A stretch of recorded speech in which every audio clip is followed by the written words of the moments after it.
क्या कभी ऐसा हुआ है डिमांड निकालता है ऑफिसर 11 करोड़ की, रिड्यूस करके हो जाती है 18 लाख।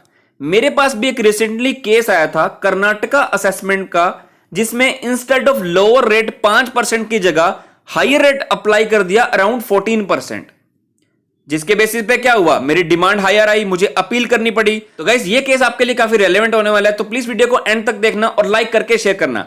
बट उससे पहले गाइस अगर आप मेरे चैनल पे नए हैं तो सब्सक्राइब करके बेल बटन को प्रेस कर लेना, ताकि आपको सारी नोटिफिकेशन मिलती रहे। और इनको डाउनलोड करने के लिए टेलीग्राम को ज्वाइन कर लो, लिंक इज इन डिस्क्रिप्शन।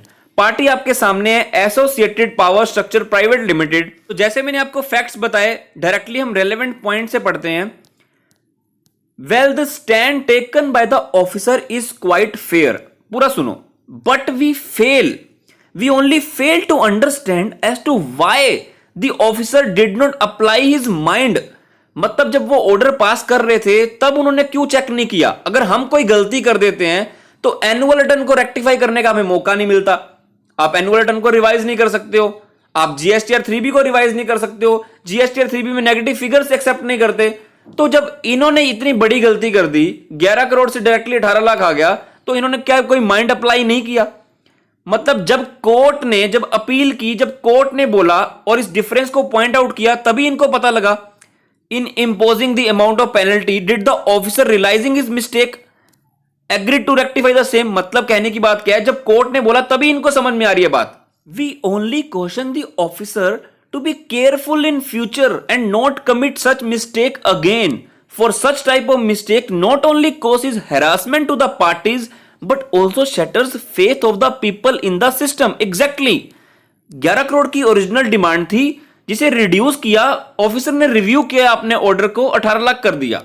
ऐसे ही एक और केस था जिसमें 8 करोड़ से कम करके 2.8 करोड़ कर दिया। बट आपको प्रैक्टिकल पॉइंट बताता हूं गाइस, जैसे मेरे केस में भी क्या हुआ, जब डिमांड आपको ज्यादा आती है ना, तो ऑफिसर क्या करता है, आपका बैंक अकाउंट भी क्या कर देता है, फ्रीज कर देता है। और जो बैंक वाले होते हैं वो आपके अमाउंट को डेबिट कर देते हैं, चेक इशू कर देते हैं ऑफिसर के नाम पर।